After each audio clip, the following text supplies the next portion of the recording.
At first, she claimed to admire my passion. She said I had soul. But slowly, her admiration turned to judgment. She began to criticize my choices, my clothes, my dreams, even the way I spoke. One evening, after we'd come home from her firm's holiday party, she exploded. "You're never going to be anything, Nate," she screamed. "I'm embarrassed to be seen with you. Look at my friends.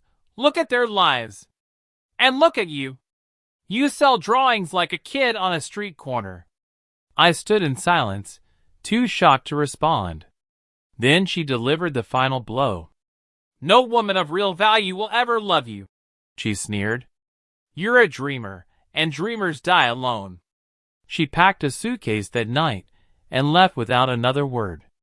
I spent weeks trying to make sense of it all.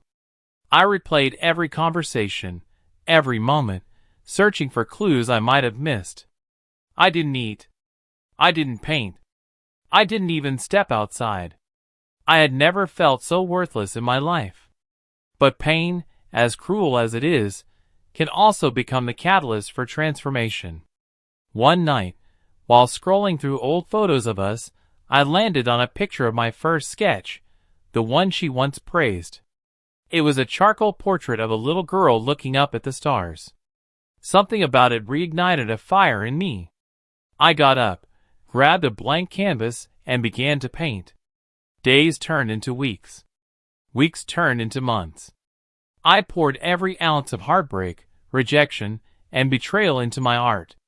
I painted with purpose. I painted with vengeance. I painted for myself. One afternoon, a woman walked by my stand and bought 3 of my pieces. She asked for my card and said, "You have something real. Don't stop." That woman turned out to be an assistant curator at a downtown art gallery. 2 months later, I had my first exhibit. 6 months after that, my art was being sold to private collectors for 5 figures.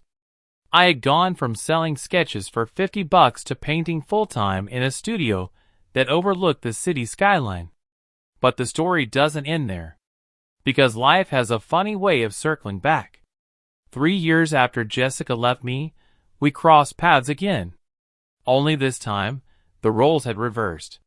She wasn't wearing designer heels or carrying a Prada bag. No, she was in a cleaning uniform, holding a vacuum.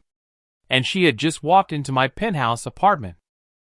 The first thing I noticed was the hesitation in her footsteps. She didn't know whose apartment she had entered. Not yet. She stood in the hallway, nervously adjusting her cleaning apron, holding a bottle of glass cleaner in one hand and a rag in the other. Her eyes scanned the floor-to-ceiling windows, the polished marble, the art-lined walls, several of which featured my own paintings. But her face didn't register recognition, yet. I stepped out from the bedroom, where I had been adjusting the lighting for an upcoming private showing. At first, I didn't recognize her either. Her long chestnut hair was now tied in a tight bun, her usual red lipstick replaced with a weary, bare face. Her once glamorous posture had collapsed into something smaller. Then her eyes met mine. And time stopped. Her mouth opened slightly. Her hand dropped the rag. "Nate?" she finally whispered. I stood still, not moving an inch. I wanted her to say it. I wanted her to acknowledge it. That the man she called a failure now lived in a penthouse above the skyline she used to dream of. "Yes," I said. "It's me." She looked away, humiliated. I didn't know this was your place. I figured," I said flatly, walking past her toward the kitchen. I poured myself a glass of water, calm and collected, as if I hadn't spent years fantasizing about this exact moment. "Are you the client?" she asked, her voice trembling. I sipped. "Yes." The silence between us was heavier than marble. She stood frozen for several seconds, then moved toward the coffee table, mechanically beginning to dust. "You work for EcoClean now?" I asked, almost casually. She nodded without looking at me. Just started a few weeks ago. I let her clean in silence. Every minute was delicious. She who once said I'd never be loved, who said I'd die a dreamer, was now wiping my glass desk, in silence. No smugness. No insults. Just the quiet shuffle of broken pride. But revenge, as sweet as it can taste, isn't always about gloating. It's about reclaiming your power, calmly. I walked to one of my large canvases leaning against the wall. You inspired this one, I said, pointing to a piece that depicted a woman walking away from a man, leaving behind a trail of flames while the man planted flowers. She turned and stared at it. That's powerful, she murmured. Is that really how you saw me? I didn't answer. Instead, I handed her an envelope. This is your tip. And a letter. She looked confused but accepted it. I don't expect anything from you, Jessica, I said. But I thought you should know the man you left didn't disappear. He became everything you said he couldn't be. She looked like she wanted to cry. But she didn't. She just nodded, clutched the envelope, and walked out quietly. As the door clicked shut behind her, I took a deep breath. It wasn't anger anymore. It was peace. She was gone again, but this time, I didn't lose her. This time, I let her go. After Jessica walked out of my penthouse, silence filled the space again. But it wasn't the kind of silence that echoed loneliness like it used to. It was a peaceful quiet, the kind that follows closure. I looked over at the envelope still sitting on the glass table. I hadn't intended to give it to her that day, but something about seeing her again, so fragile, so different from the woman who once shattered me, made me want her to know. Not out of spite. Not even revenge. But truth. Inside that envelope was a letter I wrote 2 years ago during one of the darkest, most transformative periods of my life. It read, Jessica, you probably never thought you'd hear from me again. I wouldn't have blamed you. When you walked out, I was at my lowest. You didn't just leave me, you ripped away my confidence, my self-worth, and everything I thought I was building. I believed you when you said no one would love me. I believed you when you said I was wasting my life. And for a while, your voice replaced my own. But then something happened. That pain you gave me became my fuel. I turned heartbreak into hunger. I turned your rejection into resolve. Every insult you hurled became a brushstroke in the masterpiece that is my new life. You once called me a dreamer like it was an insult. But dreamers build things. Dreamers change the world. And now, I've built something you never believed I could. I'm not writing this letter to rub it in. I'm not here to gloat. I'm writing because I want you to know. You were wrong. Love found me. Success found me. Peace found me. And most importantly, I found myself. You told me no woman of value would ever want me. Funny how it turns out, I was the one who needed to learn how to value myself first. And once I did, the right people came. You were a chapter in my story, Jessica. One that hurt, yes, but one I no longer need to reread. If you're reading this, know that I hold no anger. Only gratitude. Because if you hadn't walked out, I might never have walked into the life I now live. Nate. I didn't expect to hear from her again. After she walked out of my penthouse, and after the anonymous message, the one I knew came from her, I thought that would be the end. Closure had been achieved, or so I believed. But 2 weeks later, Jessica knocked on my door. Literally. It was a Saturday morning, and I was enjoying coffee on my balcony when the doorbell rang. I opened it, expecting maybe a delivery. Instead, there she was, holding a plain brown envelope and looking like she hadn't slept for days. I just want 5 minutes, she said quietly. I stepped aside. Not because I owed her anything, but because I was curious. Curious about what she needed now. Curious about the woman who once left me in pieces, now standing so small at the doorway of everything I had become. She walked in, clutching the envelope like it contained her last bit of pride. "I read your letter," she began, not looking me in the eyes. "Over and over again." I nodded but said nothing. "I came today, not to justify anything. There's no excuse for how I treated you, Nate. You didn't deserve that. I was cruel, I was arrogant, and I used you to validate my own insecurities. When I met you, I thought you were beneath me. But I see now, you were just ahead of me." That last sentence hung in the air. She handed me the envelope. Inside was a stack of photographs, old ones. Us. From college. From the tiny apartment we shared. Moments I had forgotten. Laughter I had buried. Pain I had painted over. "I kept these," she said, "even after I left. I thought you should have them." Again, I didn't respond. Not because I was cold, but because I didn't know what to say. I had worked so hard to move past this version of her. To build my world without her shadow. "I also wanted to tell you something else," she continued. "I lost everything, Nate. After I left you, I jumped from relationship to relationship, chasing status, wealth, comfort. And I ended up with none of it. The guy I left you for? He cheated. The next one? Left me bankrupt. I was so focused on being seen with someone who fit the life I wanted. I never realized the life I needed was with someone who believed in themselves." She finally looked up at me. "You were always the one who believed, not just in your dreams, but in me. And I threw that away." Silence. She took a breath. "I don't expect forgiveness. I just needed you to hear it. To know that I know what I did." I nodded again. "Thank you for saying that." She smiled weakly. "I'll go now." She turned to leave, but as her hand reached for the door, I stopped her. "Jessica," I said, "you were right about one thing." She turned, eyebrows raised. "I was a dreamer.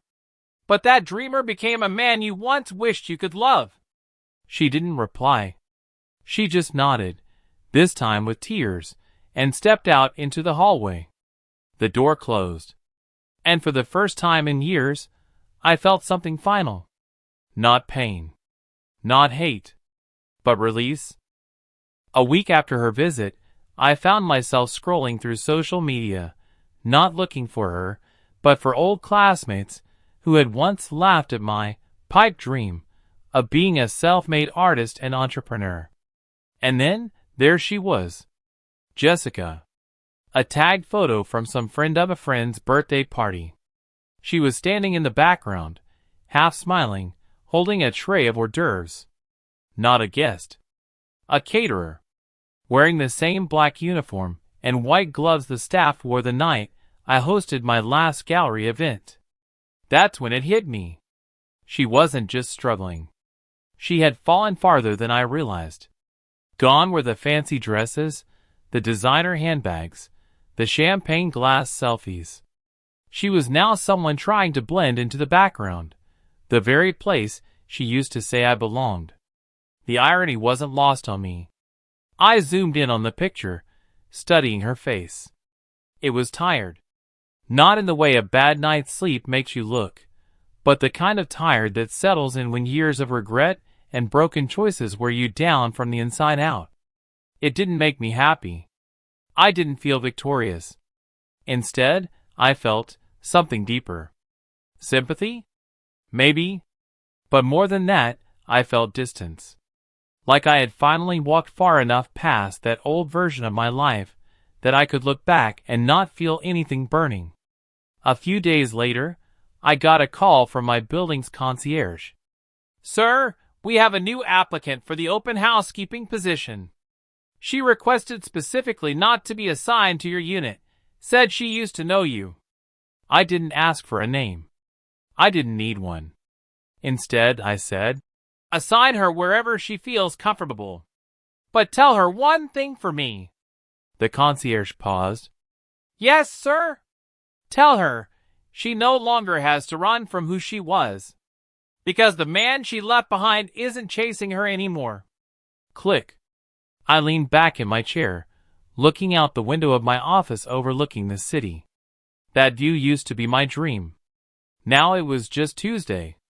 That night, I hosted a charity auction, raising money for young entrepreneurs from underprivileged backgrounds. My company matched every donation. We raised over $500,000. Afterward, one of my colleagues, a marketing director named Alina, approached me.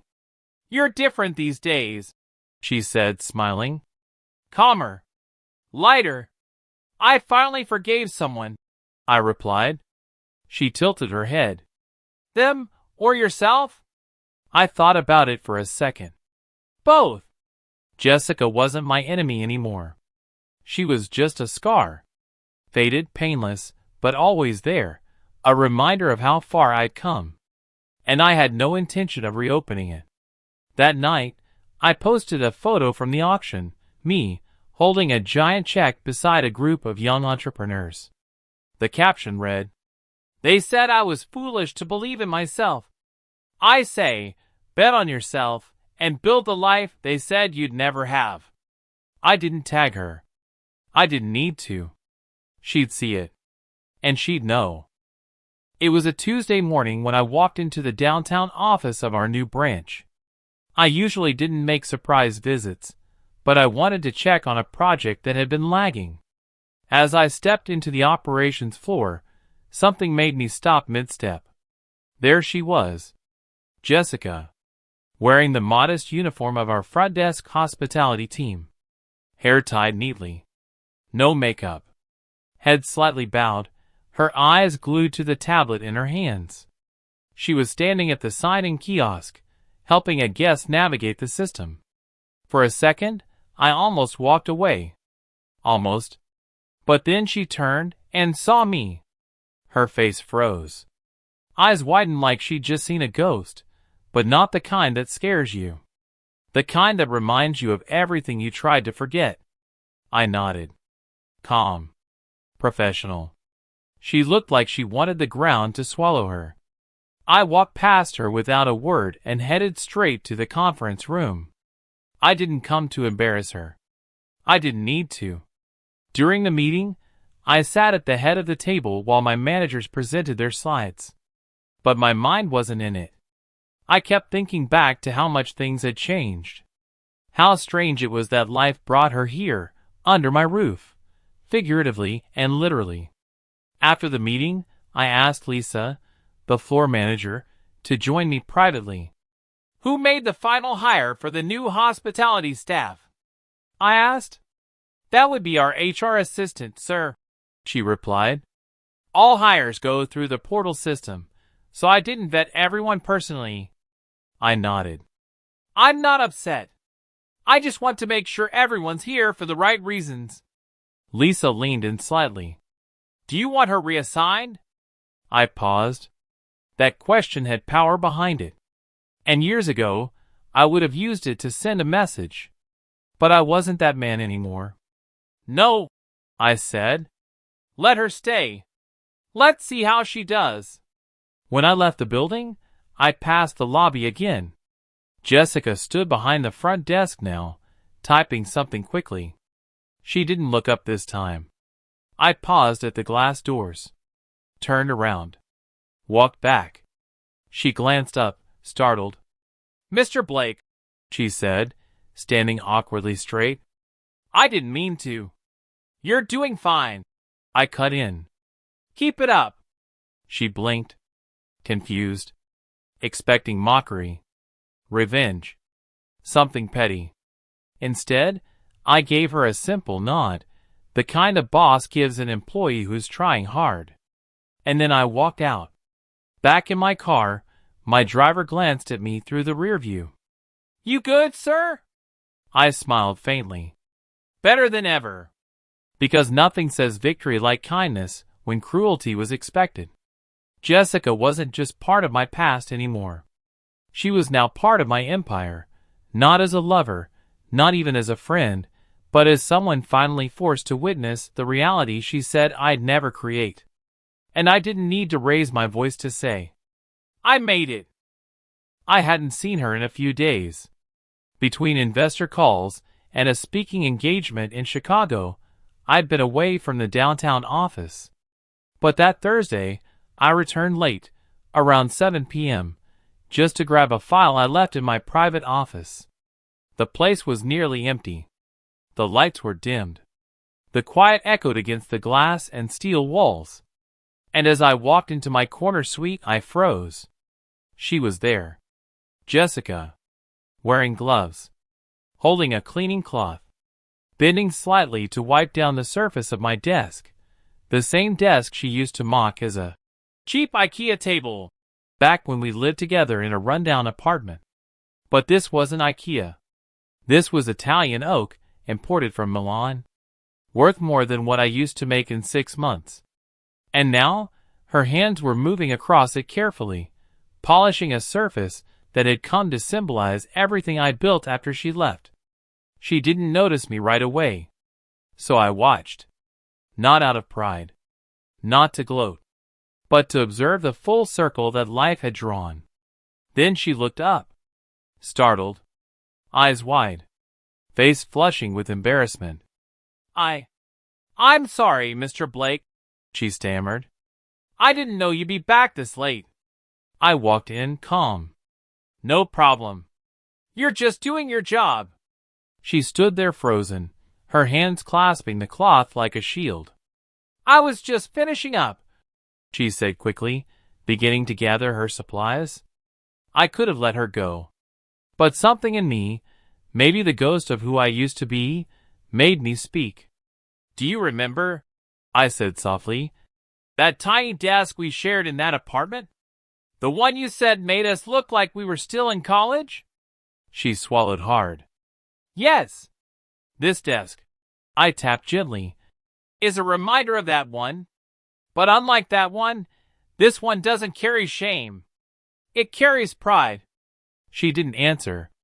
I looked around the room, the awards on the shelves, the framed articles, the signed photos with CEOs and philanthropists. This room wasn't built by luck. It was built by the man she left behind. I'm not here to punish you, I added. Life already taught you the lessons I never needed to spell out. She finally spoke. You're a better man than I ever deserved.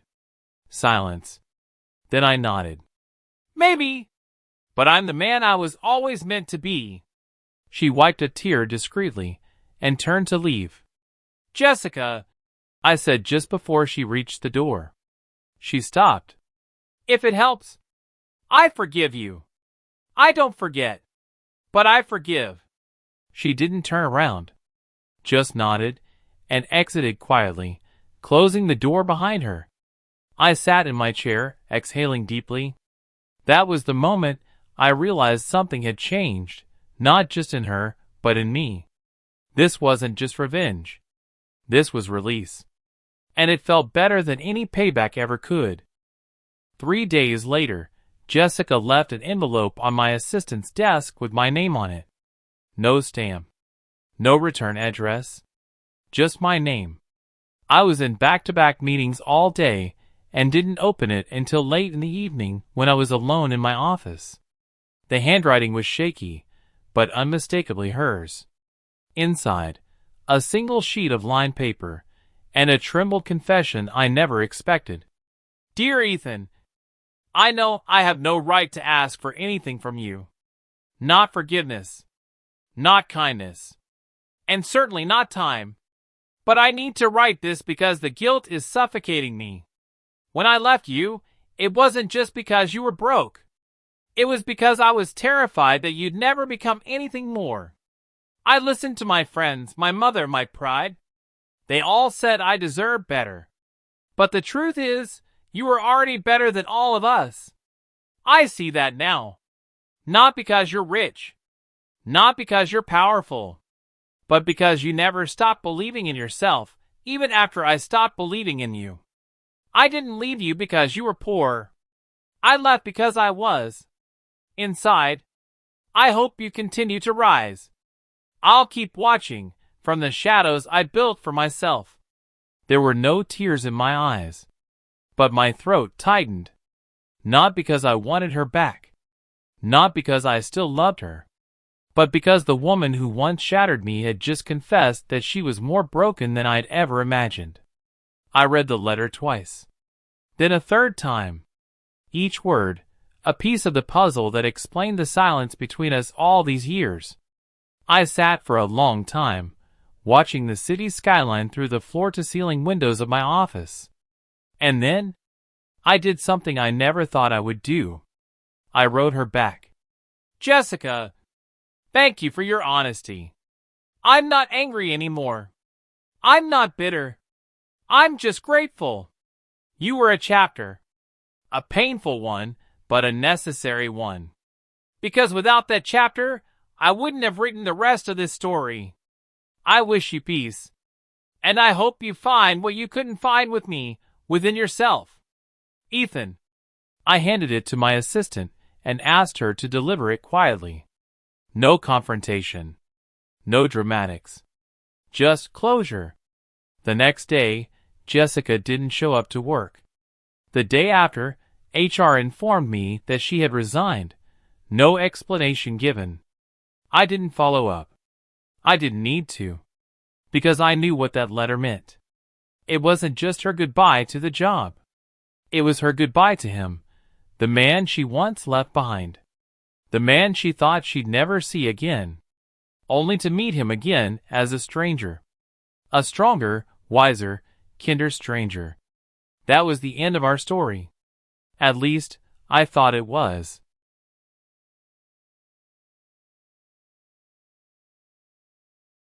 Two months had passed since Jessica resigned. Life moved forward. Deals were signed. Partnerships expanded. I was nominated for Entrepreneur of the Year by a prominent tech association, and that came with a black tie gala event downtown. It was one of those nights where everyone smiled too hard and drank too little. Camera flashes, champagne towers, handshakes with people I barely remembered. I played the role, polished, confident, successful. Then came the moment. I was called to the stage. As the applause echoed through the grand ballroom, I stepped up to the mic, holding the crystal award in one hand. 10 years ago, I began, I was told I'd never make it. That I was dreaming too big. That I wasn't good enough. But sometimes, the best fuel isn't belief, it's doubt. The room clapped politely. But my eyes drifted to the far back and froze. Jessica, standing near the service staff, dressed in all black. Not as a guest, as part of the catering crew. She saw me. Her hands clenched the tray in her grip. Our eyes locked for a split second, and the world went quiet. I continued my speech. Tonight, this award isn't just mine. It belongs to every person who's ever been underestimated, rejected, replaced. If you've ever been told you're not enough, prove them wrong. Not with revenge, but with results. The applause came again, but this time it thundered. I stepped off the stage. Colleagues and donors swarmed around me, but all I could think of was her. Later, while walking to the restroom hallway, I saw her again, alone in the back corridor, wiping her eyes with a napkin. I didn't mean to interrupt, but she turned just as I passed. Ethan, she whispered. I stopped. You saw me, she said, her voice trembling. I did. She nodded, ashamed. I didn't want to be here. I didn't know it was your event. I looked at her. The once confident woman who used to roll her eyes at my dreams, now avoided my gaze, like she was unworthy of even standing in the same room. You're working, I said simply. She nodded. You're surviving, I added. Another nod. I don't hate you, Jessica. She looked up, stunned. I hated what you did, but I don't hate you. Her lips quivered. I wish I could undo it all. You can't, but you can rebuild, just like I did. A moment of silence passed between us. Then she said something I'll never forget. "Thank you for becoming the man I didn't believe in." I nodded. Then I walked away. Not because I was angry, but because that moment was the final piece of peace I needed. Not revenge. Not payback. Just clarity. Jessica faded back into the crowd of servers, and I returned to the ballroom, surrounded by laughter and praise. But the only thing I felt was freedom. The morning after the gala, I woke up before sunrise. No hangover. No blurred memories. Just peace. That kind of peace that comes when your past stops chasing you, because you've finally stopped running. I sat by the window of my penthouse, sipping coffee, staring at the city skyline I once thought was out of reach. Everything had changed. But the biggest shift wasn't my wealth, my title, or my address. It was me. I had spent years thinking success would mean seeing Jessica on her knees, begging, suffering, and that would be the moment I'd finally feel whole again. But that moment never came. Because somewhere along the way, I stopped needing revenge. I started choosing growth. Jessica's presence at the gala wasn't humiliation. It was closure. She wasn't my enemy anymore. She was just someone who played a role in a chapter that made me stronger. Nothing more, nothing less. Later that week, I got a letter from the nonprofit I partnered with, a program that helped young entrepreneurs from broken homes, just like I came from. They wanted me to mentor the next cohort. It felt right. So I said yes. 3 weeks later, I was in a small community hall downtown, surrounded by 20 eager faces, eyes full of hope, notebooks ready, hearts wide open. One girl asked, "What's the best advice you can give someone starting from nothing?" I smiled. "Don't chase revenge," I said. "Chase results. Prove them wrong, not with anger, but with excellence." They scribbled it down like it was gold. And I meant every word. After the session, as I packed up, someone tapped me on the shoulder. It was the program director. "One of our new volunteers asked to speak to you privately. She didn't know you'd be here today." I turned around. It was Jessica. Not in a maid's uniform. Not in tears. Just Jessica. She looked nervous but composed. "I joined the volunteer team," she said. "I wanted to start over. Do something that mattered." I nodded. "That's good. I'm not here to ask for anything," she added. "I just wanted you to know you inspired me." Those were the words I never expected to hear. "I was angry at you for so long," she continued, "but I realized now I was projecting. You were always capable. I just wasn't capable of seeing it back then." I smiled. "We were both lost." She nodded, then quietly asked, "Do you think people can really change?" I thought for a moment. "Not just change. Transform." She smiled gently. "I hope so." We said goodbye. No drama. No tears. No rekindling. Just two people finally on the same frequency. Not lovers, not enemies, just humans. As I walked to my car, I felt it. Not triumph. Not vindication. Just healing. Jessica wasn't my mate anymore. She wasn't my ex. She was a reminder that people don't define your future, you do. And in that moment, I didn't just win. I healed. The end.